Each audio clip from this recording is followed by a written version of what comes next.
dalal badan oo dhacay qaaradda Afrika iyo Aasiya waxay soo dhadhamiyeen aafadii iyo saxariirtii gumaystaha kadib loolan dheer iyo dagaallo badan oo ay ku nafwaayeen boqolaal kun oo halyeeye ah.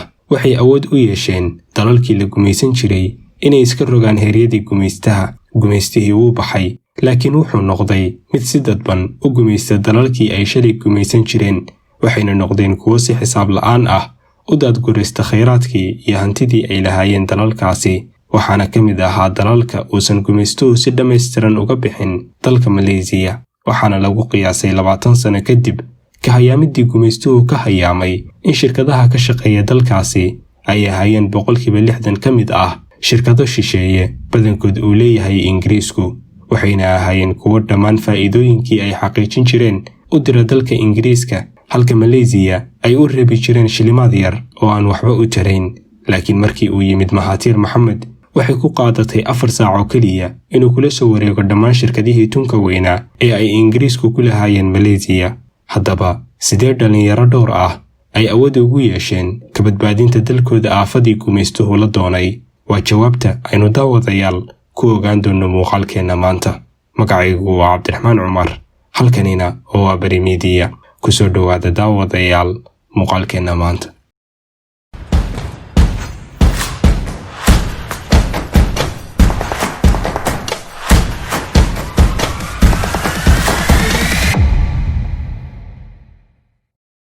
Sodonkii bishii Agosto sanadkii 1957 ayay Malaysia si rasmi ah u shaacisay inay ka hoos baxday heeryadii gumaystaha. Ku dhawaad 2 qarni oo ay boqortooyadii Ingiriisku gumaysan jirtay dalkan dhaca qaaradda Aasiya. Arrintani ayaa damaashaad iyo farxad u ahayd Malaysiyiintii oo la daaladhacayay arxandaradii iyo wuxushnimadii gumaystaha. Laakiin xornimo qaadashadan ma ahayn mid dhammaystiran, balse waxay ahayd mid mala awaal ah. Haddii aan si kale u dhahno daawade, way ka daadgureeyeen Ingiriisku ciidamadoodii Malaysia, laakiin waxay ahaayeen kuwo gacanta ku haya dhaqaalihii dalkaasi. Waxaana tusaale kugu filan in 20 sano kadib markii uu ka baxay gumaystuhu Malaysia, lagu qiyaasay shirkadihii dalkaasi ka howlgeli jiray in 60% ka mid ah laga lahaa dalal shisheeye. Waxayna shirkadahaasi badankooda ahaayeen kuwo Ingiriiska laga leeyahay, waxayna ahaayeen kuwo u dira faa'iidooyinka ay soo xereeyaan dalalkooda, halka Malaysiana ay siin jireen wax yar oo ka mid ah hantidii dalkooda laga shaqeeyay. Xitaa mushaarka ay siin jireen Malaysiyaanka shaqaalaha ah wuxuu ahaa mid aad u hooseeya marka la barbar dhigo shaqooyinkii ay ka shaqayn jireen. Mana ahayn dowladdii dalkaasi mid wax u qaban karaysay dadkeeda, maxaa yeelay awood ay ku farageliyaan shirkadahaasi ma lahayn. Arrintani ayay aad u dhiibsan jireen mas'uuliyiin ka tirsan dowladdii xilligaasi Malaysia ka arriminaysay oo uu ugu horeeyo Mahathir Mohamad, oo uu arkayay Ingiriiska inay weli kula dhaqmayaan Malaysia caqliyadii gumaystaha. Waxaana sii kobciyey aragtida Mahathir kadib markii ay si istaba joog ah u soo galeen diyaarado ay leeyihiin Ingiriisku hawada sare ee Malaysia iyagoon ogolaanshiyo helin. Xilligaasi wuxuu ahaa Mahathir ra'iisul wasaare ku-xigeenka Malaysia, wuxuuna dheeraa siyaasiyiintii kale ee dalkiisa inuu ahaa mas'uul aan ahayn laaluush qaate, kalena weyn tahay danta guud ee dalkiisu tan gaar ahaaneed. Sanadkii 1981 ayuu noqday Mahathir ra'iisul wasaarihii dalka Malaysia. Markii uu iimaanayay waxa ku jirtay imaankiisa sidii uu meesha uga saari lahaa shirkadihii gacanta ku hayay dhaqaalaha Malaysia ee laga lahaa dalka Ingiriiska, oo aan horey u soo sheegnay inay gacanta ku hayeen ku dhawaad kala bar hantidii dalkaasi. Shirkadii ugu horeysay ee uu ku fekeray Mahathir inuu gacanta ku dhigo waxay ahayd shirkad lagu magacaabi jiray Gathric Corporation Limited. Shirkadani ayaa ahayd shirkadda ugu weyn ee gacanta ku haysay beerihii soo saari jiray shaaha iyo geedka kaakaowga loo yaqaano iyo beero kale oo kala duwan. Waxayna haysatay shirkaddan dhul gaaraya 78,509 hektar.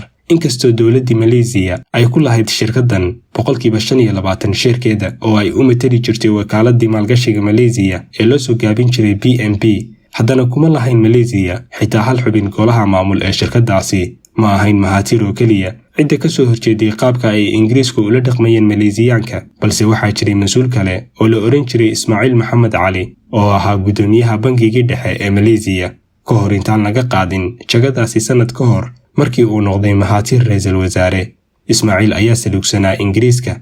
Heer waxaa la sheegaa in marka gudoomiyaha shirkadda Gathric uu yimaado bangigii dhexe ee uu gudoomiyaha ka ahaa Ismaaciil si uu ula kulmo uu u fariisin jiray gudoomiyaha shirkaddan bannaanka xafiiskiisa ugu yaraan saacad barkeed xitaa haddii uusan mashquulsanayn nacayb uu u qabo raggan Ingiriiska ah ee dhacaya hantida dalkiisa. Mahathir wuxuu ku fekerayay sidii uu raggan Ingiriiska ah uga wareejin lahaa shirkadaha ay gacanta ku hayaan, dhaqaalaha ay shirkadahani soo xereeyaanna dib loogu celin lahaa dalka Malaysia. laakiin wuxuu ku wareersanaa tallaabada ku habboon ee uu shirkadahan kula soo wareegi karo. wuxuu ogaa inaysan macquul noqon doonin in Ingiriisku ay ka iibiyaan shirkadahan, taasoo micnaheedu tahay in Mahathir uu ku khasban yahay inuu xoog kula soo wareego shirkadahan mar haddii aysan u ogolaanayn inay ka iibiyaan.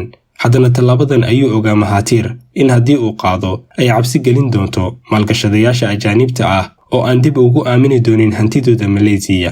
haddii aad daawade ku jiri lahayd booska Mahathir Mohamad, maxay noqon lahayd tallaabada aad qaadi lahayd? istaaji muuqaalka oo noogu sheeg kommentiyada hoose aragtidaada inta aadan sii dhammaystirin muuqaalkan. aynu sii ambaqaadano sheekadeenna. Mahathir Mohamad wuxuu sii diyaarsaday qorshe uu kula wareegayo shirkadahan shisheeye sanad ka hor intuusan ra'iisul wasaare noqon, gaar ahaan markii xilka laga qaaday gudoomiyihii bangiga dhexe ee aan kor ku soo sheegnay ee la oran jiray Ismaaciil ayaa u ahaa sodog Mahathir, wuxuuna u tegay Mahathir oo ku yiri waxaan hayaa qorshe oo aynu raggan hantideena guranaya shirkadaha kala wareegi karno. qorshahan ayaa soo jiitay Mahathir, wuxuuna 4 bilood ka hor fulinteeda u diray mas'uul ka shaqayn jiray wakaaladda maalgashiga ee Malaysia oo uu ku amray inuu diraasad ku sameeyo qorshahan. sidoo kale mas'uulkan waxa uu helinayay khubaro oo ka mid ahaa Ismaaciil. kadib baaritaano iyo diraasado dhowr ah, waxay ogaadeen inuu jiro dalool yar oo suuqa saamiyada lagu iibiyo ee London ka jira, taasoo ay uga faa'iideysan karaan inay shirqool u dhigaan shirkaddan. waxayna xadideen saamiyada ku jira shirkaddan ee ay ka iibsan karaan saamiyadooda iyo kuwa aan ka iibinaynba. waxayna xoogga saarayeen sir ahaanta dhaqdhaqaaqooda iyo inay si xawaare sare ah u fuliyaan qorshahan ka hor intaysan Ingiriisku ku warhelin. kadib 2 bilood markii uu la wareegay jagada ra'iisul wasaarnimo ee Malaysia, Mahathir Mohamad wuxuu siiyey ogolaanshiyo ay ku filinayaan qorshihii ay damacsanaayeen, waxayna ku heshiiyeen maalinta iyo goorta ay fulinayaan qorshahooda. waxayna gacanta u gelisay dowladdu 282 milyan oo ganiga Ingiriiska ah si ay u fuliyaan qorshahan. dowladda Malaysia ee uu horkacay Mahathir ma rabin in la fahmo in qorshahan ay gacan ku leedahay, waxayna u xawileen lacagtii oo dhan akoon laga leeyahay Switzerland kuna suntan magaca Khalid. qorshaha Malaysiyiintu wuxuu ahaa sidan. horey waxaan u soo sheegnay in Malaysia ay lahayd 25% saamiga shirkadda Gathric, waxaana u harsaneyd 26% oo keliya si ay u lahaato saami gaaraya 51% ama kala bar saamiyada shirkadda. shirkadda Gathric waxay lahayd nidaam halis ku ahaa jiritaankeeda oo ahaa in saamiyada ku leh shirkaddan ay aad u badnaayeen, waxayna badankooda ahaayeen kuwa saamiyadoodu u dhaxeeyaan 5% ilaa 15%. arrintan oo u sahashay Malaysiyaanka howlgalkoodii. qorshaha Malaysia ayaa ahaa inay mid ula kulmaan saamiyada kuna qanciyaan inay ka iibsadaan saamiga ay ku leeyihiin shirkadda.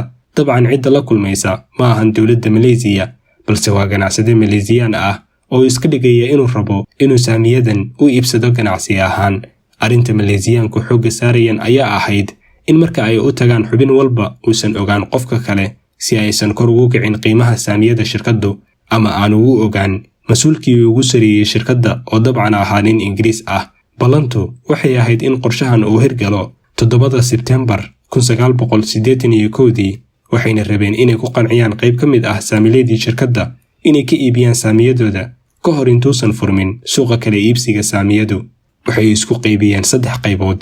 Khalid waxaa loo diray inuu ku soo qanciyo group ka koobnaa shirkad la oran jiray Ganten Group iyo sanduuqii maalgashiga Kuwait inay ka iibiyaan saamiyadooda, halka Ismaaciil isla xilligaasi uu kula qadeynayay gudoomiyihii hay'adda bangiyada dibadda ee Shiinaha dalka Singapore, isagoo isna ku qancinayay inay ka iibiyaan saamigooda, halka Londonna uu ku sugayay The Richard amar ka yimaada Khalid iyo Ismaaciil si marka ay u soo qanciyaan saamiyadaas uu isna u bilaabo howlgalkii ay kula wareegayeen shirkadda.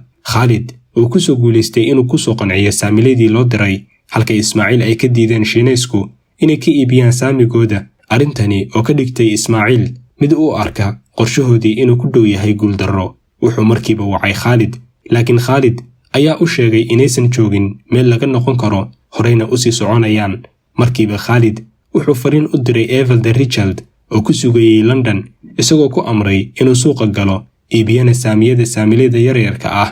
35 daqiiqo kadib markii la furay suuqa saamiyada ee London waxay ahaayeen Maleesiyaanku kuwa gacanta ku dhigay 5% ka mid ah saamiyada shirkadda Gathric. daqiiqada kadibna waxay mar kale iibsadeen 12% ka mid ah 12kii duhurnimona waxay ahaayeen Maleesiyaanku kuwa iibsaday kala bar saamiyadii shirkadda ka hor intaysan 4 saac gudahood gaarin saamiyada ay haysteen 8 milyan oo saami, taasoo ka dhigtay Maleesiyaanka kuwa si aqlabiyad leh gacanta ugu haya saamiyada shirkaddii dhici jirtay hantidooda. arrinta qosolka badan ayaa ah in gudoomiyihii shirkadda Gathric Mark Chant uu ahaa markii ay Maleesiyaanku ku mashquulsanaayeen gacan ku dhigidda shirkaddan mid hurda oo aan waxba ka warhayn, wuxuuna ka maqlay markii uu soo kacay raadiyaha in Maleesiyaanku ay iibsadeen badanaa saamiyada shirkaddii uu gudoomiyaha ka ahaa.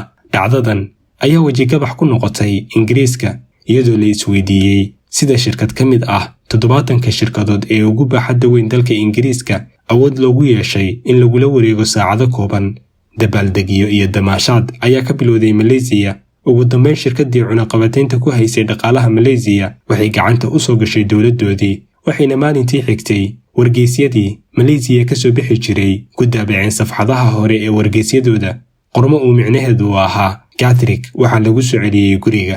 haddii aysan dhici lahayn daawade in hoggaanka Malaysia ay u degaan shirkaddan qorshahan, waxaa hubaal ah in maanta Malaysia aysan ahaan lahayn dowlad ka mid ah dalalka ugu dhaqaalaha badan Asia, balse waxay ahaan lahayd dal sabool ah oo weli hoostaga gumaystihii Ingiriiska. maantana inagu haddii aan isweydiinno gumaystihii ka hayaamay dhulkeena 60 sano ka hor weli si dhab ah ma uga hoos baxnay, weli ma u madax bannaannahay dhulkeena iyo kheyraadkiisa. same isweydiinay yaa ka dambeeyey inaynu maanta inagu isqabqabsanno, yaa inoo qaybiyey qabiil yaa inoo kala soocay dhulka, inoona kala sheegay in reer walba ay leeyihiin tuulo gaar ah. haddii aad si dhab ah u eegtid waaqaca foosha xun ee aynu ku jirno waxaa kuu soo baxaysa in gumaystihii shalay sida tooska ah inoo gumaysan jiray uusan inaga tegin maanta, balse uu si dadban inoo gumaysanayo, raallina uusan ka ahayn arkidda 2 qof oo Soomaali ah oo isku qalbi xaaran.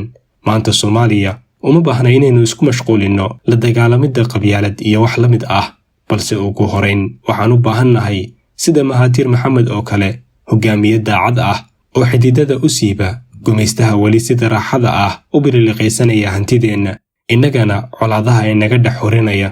intaasi ayaan ku soo gabagabaynaynaa daawadayaal muuqaalkeenna maanta. inta aan ku kulmayno muuqaal cusub waxaan idin leeyahay nabaadiino.